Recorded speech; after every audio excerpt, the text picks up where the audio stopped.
Hey everyone, Nigel and Luke here, and welcome to Crime Zone. If you're a regular viewer of the channel, then you likely know that in the past, Luke and I have made numerous references to our fondness for the classic true crime television series, Unsolved Mysteries. If you grew up watching the show like us, then you know that there's so much about it that's truly iconic. But one of the things that we've been thinking about in particular lately have been the updates. These came at the end of rerun segments and included any info that had been uncovered about a case since the time that it first aired. Sometimes these were announcements that a particular story had been solved, but many more times they were simply extra tidbits of information that the Unsolved Mysteries team hoped would help to generate more leads, such as an updated artist rendering of a suspect or a new theory about an investigation. The whole thing was, of course, made all the better by the iconic voice of host Robert Stack. You'd hear the word update at the end of the segment, usually followed by the place where it happened, like Mobile, Alabama, and instantly be on the edge of your seat. It got us thinking, what if we started doing a little update thing of our own?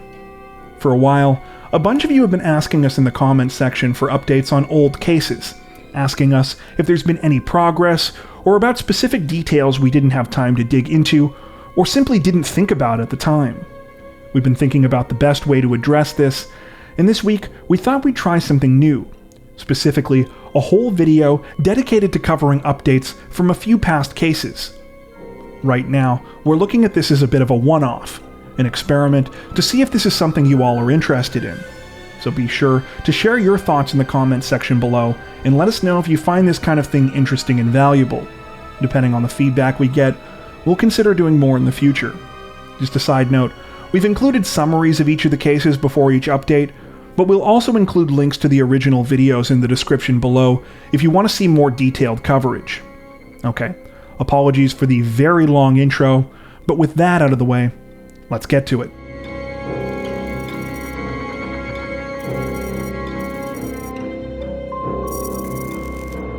In May of last year, you might remember that we did a 3-part series about mysterious cases involving missing campers. For the final video in that series, we covered a story that was, and is, one of the most high-profile ongoing crime stories in Australia: the disappearances of Russell Hill and Carol Clay. If you'll recall, Russell and Carol were both in their 70s when they set out on their fateful trip in March of 2020. They were headed for an area of remote bushland called the Wonangata Valley, located roughly 400 kilometers away from Melbourne. Despite the long trip into rugged terrain, Russell and Carol were more than prepared. Russell was an avid and experienced outdoorsman who had formerly worked near the Wonangata Valley as a logger. As a result, he'd made frequent trips there in the past. When Russell and Carol left on March 19th, they were expecting to be gone for roughly 10 days. We know that the first couple of those days went as planned, with the pair making it to their final destination sometime on the second day of their journey. This is because Russell contacted his wife Robin via high-frequency radio from Wonangata Station upon arrival. This was apparently a ritual of his, as Russell always made sure to keep in constant contact with his friends and family. Other than minor transmission issues, he didn't mention anything out of the ordinary during this conversation. However, it would be the last time Russell or Carol were heard from again. The following day, the first of many unsettling discoveries was made, when another person in the area stumbled upon Russell and Carol's burnt-out campsite. There was no sign of the elderly campers anywhere.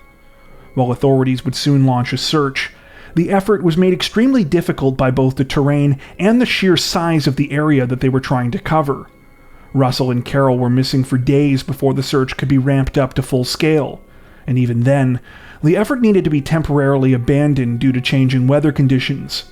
Months began to pass, with police making numerous appeals to the public concerning Russell and Carol's whereabouts.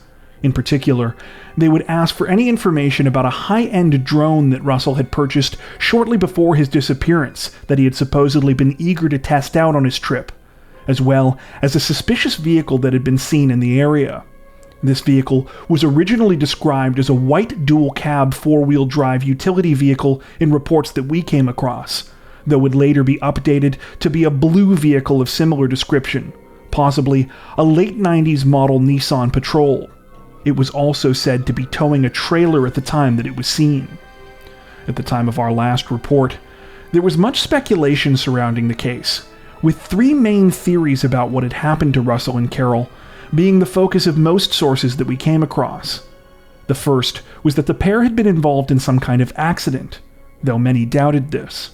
After all, no sign of them was found at their campsite, and those that knew Russell said they found it hard to believe that he would have gotten lost or simply charged off into the bushland while leaving most of his possessions, including his truck, behind.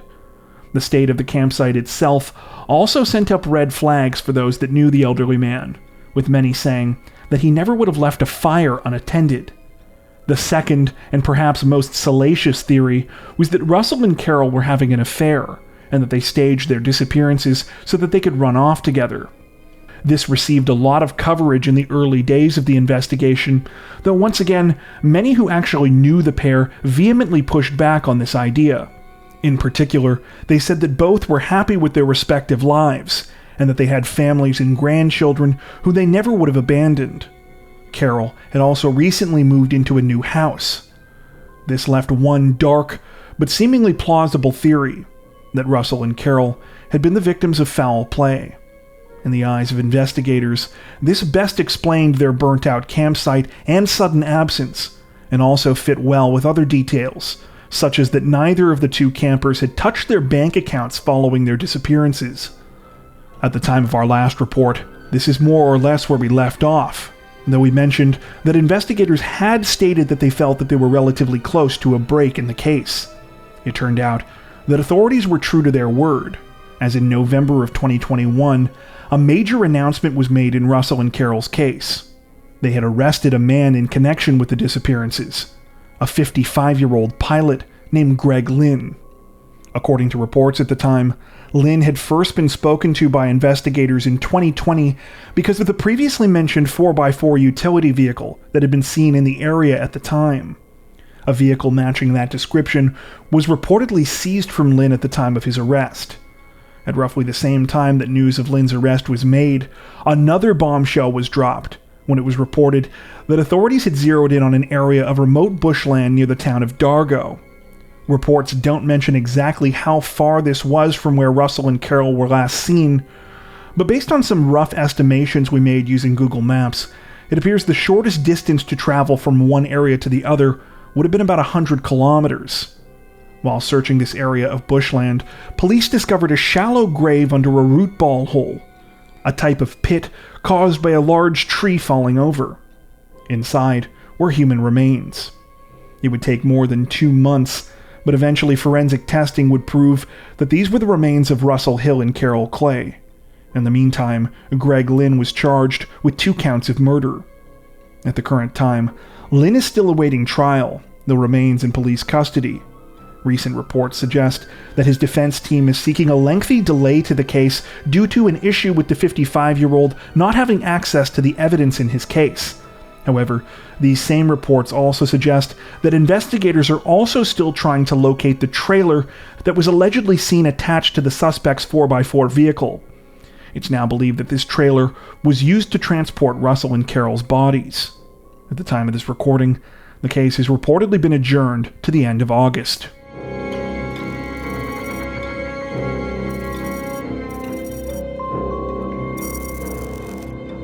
Okay, let me just rip off the band-aid here quickly with this one. We don't technically have new information for this case, but we wanted to include this in the update video because there's something we thought of after releasing our coverage on this story that's been nagging at us ever since. About a month ago at the time of this release, we brought you one of the most perplexing unsolved cases that we've covered to date, the disappearance and murder of Judy Smith. We won't go too deep into a summary of this one since it was so recent, and because there's just so much to the actual story. But to jog everyone's memories a bit, Judy was 50 years old when she disappeared in April of 1997, while on a sort of mini vacation/work trip with her husband of just a few months, Jeffrey Smith. Jeffrey had needed to travel to the city to attend a multi-day annual conference, and Judy, who had never been to Philadelphia before, had come along to see the sights while her husband was working. On April 10th, She left the hotel where they were staying to go out for the day and never returned. Numerous bizarre sightings of Judy were reported in the following days and weeks, but few, if any of these, were able to be confirmed. Then, 5 months later, the case took a wild turn when Judy's remains were found in an area of North Carolina's Pisgah National Forest. The evidence suggested that she had been stabbed to death and had likely died close to the time of her disappearance. Several of her valuables were found at the site, suggesting that robbery was not the motive behind her killing, but many of the things that she was known to carry with her, such as her signature red backpack, were suspiciously absent. While authorities were certain that Judy had been murdered, few other concrete details about what happened to her and who was responsible were ever established. At the conclusion of our video about the case, we sort of lamented that aside from a strange collection of alleged sightings and some scant evidence, there wasn't much that we could provide in the way of conclusions about the final days of Judy Smith. There was a one-off theory about serial killer Gary Michael Hilton, who had at least one confirmed victim in the area, but that murder took place a full decade later, and no actual evidence connects Hilton to Judy's case. Many people also took to the comments section of our video to accuse Judy's husband Jeffrey of the crime, and while he was never officially ruled out as a suspect by one of the 2 police departments investigating the case, there are a number of reasons that, at least personally, we don't think he was involved. We won't get into the full list here, but these include numerous alibis, the many alleged actions he took to find Judy after her disappearance, and the fact that he would have been physically incapable of getting to the site where his wife was ultimately found. That being said, of course, we can't know for sure. However, what we wanted to discuss today instead was a completely different theory of the case, namely, that at the time of her disappearance, Judy Smith was suffering from some sort of young-onset dementia. While we came across vague allusions multiple times in our research to the theory that Judy's disappearance had been prompted by an unknown mental health crisis, nothing we read really delved in further to this idea or got specific. This is understandable, since so little has been confirmed about Judy's final days, but the more I specifically started to think about this story, the more it reminded me of something. My own experience knowing someone with young-onset dementia. Without delving too much into personal details, someone very close to me has a parent who was diagnosed with young-onset Alzheimer's a few years ago. Okay, for starters, a little bit of background info on the subject. For those unaware, dementia is not a specific disease itself, but refers to a broad category of diseases affecting memory and the ability to think and make decisions. Of these, Alzheimer's is generally the most common and the most well-known. And while we often think of Alzheimer's and other associated illnesses as, quote, old people diseases, this is not always the case. Age is definitely the biggest risk factor. However, in the minority of cases, people can develop symptoms of dementia in their 50s, 40s, or even earlier. Instances where people start to show symptoms before the age of 65 are thus referred to as young onset, and according to Alzheimer's Canada, current research suggests that they may account for as many as 8% of all dementia cases. Women are also more likely to be affected by dementia than men, though keep in mind that research appears to be kind of all over the place when it comes to quantifying how much greater the risk is. The fact that women generally live longer also does play a role in this. Okay, so you're probably asking yourself right now, what does all of this have to do with Judy Smith? Apologies for the tangent, but now we can actually get into it. Contrary to what you might think from the full video on the case, the major things that stood out to me as signs of young-onset dementia weren't the alleged sightings of Judy where she was acting extremely strangely. I actually think that probably was the homeless woman look-alike that we mentioned that had also been spotted at the same time. Rather, it was the 2 sightings of Judy where she seemed to be acting almost casually. The first was the department store sighting in New Jersey, where she allegedly spoke to a Macy's employee about looking for clothes for her daughter. The second was the supposed sighting of Judy at the souvenir shop near Asheville, North Carolina, just a few miles away from where she was found. In both of these cases, Judy seemed to be behaving pretty normally, aside from maybe one or two subtle things that witnesses noticed. In the case of the souvenir shop in North Carolina, she apparently outright admitted that she had been in Philadelphia with her husband while he attended a conference. While this could be seen as evidence that Judy had knowingly run away from her husband, it looks very different if you view it through the lens of young onset dementia. This is particularly true if Judy was in the early stages of showing symptoms, and might also explain why none of her family members recognized any potential symptoms leading up to her disappearance. Conversationally, Judy likely would have appeared totally fine, and most of her memory would not have been impaired. She would have been easily able to recall that her daughter often didn't like the clothes that she bought for her, or that she was attending a conference with her husband in Philadelphia, something that likely would have been reinforced in her memory numerous times, both leading up to and during the trip. What might have been impaired, however, was her decision-making. This is particularly true if she was suffering from a form of dementia like frontotemporal, which is characterized by personality and behavioral changes that can cause people to make rash decisions or behave inappropriately. Based on my experiences with young onset dementia, it's reasoning ability that falls off first, not memory strictly speaking. So Judy might have been able to hold the conversation quite well, while also somehow coming to the conclusion that it was totally fine to just hop on a plane to North Carolina during the middle of her trip to Philadelphia without telling anyone. However, there were signs that she could have been experiencing some memory loss as well.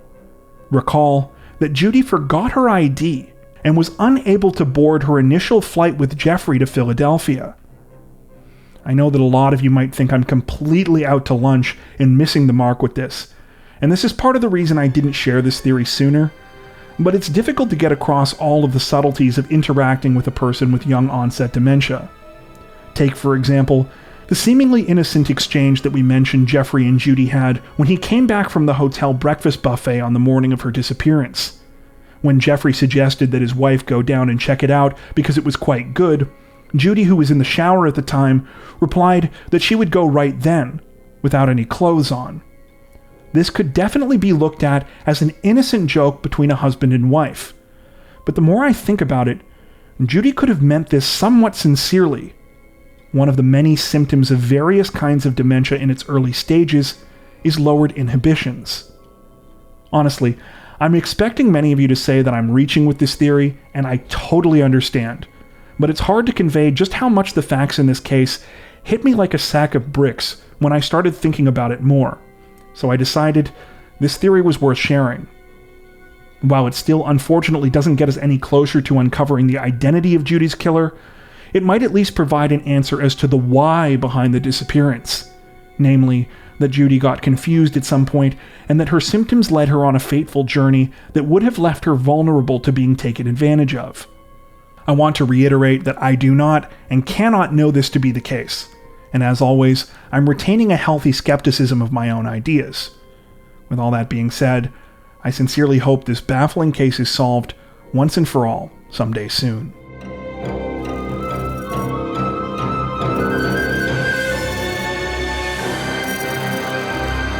In February of last year, we released a video about unsolved cases involving people on vacation.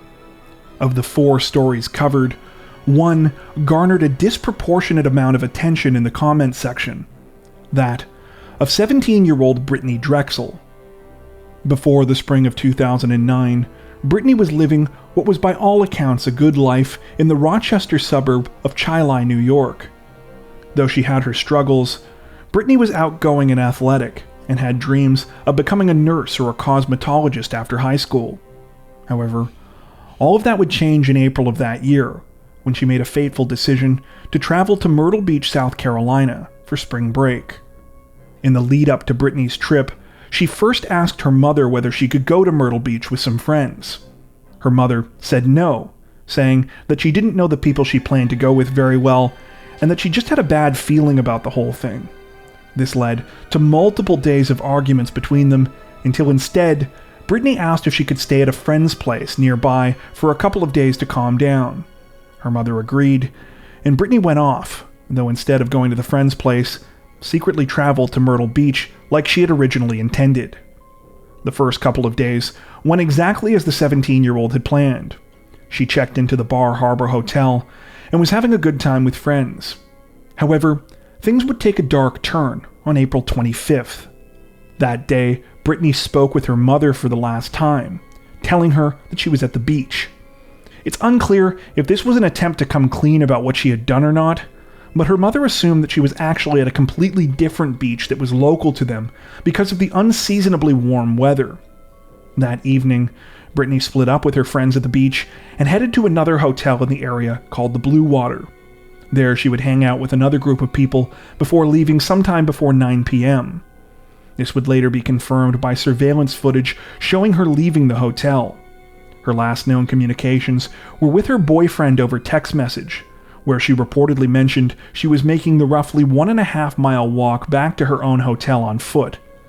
After that, she was never seen again. Following Britney's disappearance, an extensive investigation was launched with the hopes of finding her. Cell phone records led police to an area near the Georgetown-Charleston County line. However, a search of the area turned up nothing. Weeks soon turned into months, and then into years, with no significant updates in the case. In 2016, police announced that they believed the case was a homicide, and that Britney had been killed shortly after being abducted while on her way to her hotel, but little else was offered to the public in the way of an explanation. At the time of our last report, the only real theory about the case concerned reports about a supposed jailhouse informant who claimed that he had witnessed Britney being assaulted and her body being removed from a drug stash house in McClellanville, a town in Charleston County. This informant further claimed that the teen's remains had been dumped in an area that was known to have high alligator activity, presumably in the hopes that the animals would help to dispose of the remains. However, while much was made of this theory at the time, and it appears that police did investigate it extensively, ultimately it would be rendered invalid when more than 13 years after Britney's initial disappearance, a new update was provided in the case. In May of this year, authorities dropped 2 bombshells about the disappearance of Britney Drexel. First, they announced that her remains had been located, and second, they stated that an arrest had been made in connection with the case. In terms of the remains, they were discovered in an undisclosed area of Georgetown County, roughly 35 miles from where Britney was last seen. More specifically, they were found in a wooded area about 2.5 miles from where the suspect that they had arrested had been living at the time of the crime. That suspect was identified as 62-year-old Raymond Moody, a known sex offender who had previously been convicted for kidnapping and assaulting a girl in California in 1983. Moody had served 21 years for that crime, but had been out of jail for several years by the time Britney went missing. While relatively little has been released about how police managed to solve Britney's case after all these years, reports state that Moody was a person of interest in the case early on. In fact, at least one source we came across while doing research for the update of this case alleged that Moody had been publicly identified as a person of interest in 2012. However, we were unable to find proof of this, nor did we come across this while doing the research for our original video. As previously mentioned, at that time, almost all of the publicly available information about the investigation was heavily weighted towards the McClellanville theory. In any case, authorities now say that they believe Moody kidnapped Britney on the night of her disappearance sometime during her journey back to her hotel. He then allegedly violated the 17-year-old before strangling her to death. Recent reports also state that Moody was pulled over and questioned police in the area 1 day after she went missing. While Moody was originally arrested on an obstruction of justice charge, those charges have since been updated to include murder, kidnapping, and several others related to Britney's case. The 62-year-old is currently awaiting trial, though the most recent reports we could find state that the proceedings have been delayed for a few months while Moody's defense team goes through a large amount of evidence given to them by the FBI as part of the discovery process. While this is hardly the conclusion that anyone wanted for Britney's case, her parents have said that seeing the case through is now their main priority. In a recent interview, her mother stated, quote, "The search for Britney is now a pursuit of justice." That brings us to the end of our very first video specifically dedicated to updates and theories about old cases we've covered. As we said before, this is a complete experiment on our part, so be sure to share any feedback you have about this format or anything else that comes to mind in the comments section below. It'll really help us to determine if stuff like this is worth doing in the future. While you're there, and if you haven't already, be sure to subscribe to Crime Zone for more true crime content like this, making sure to hit the notification bell to stay up to date with our latest releases. And as always, thank you for watching.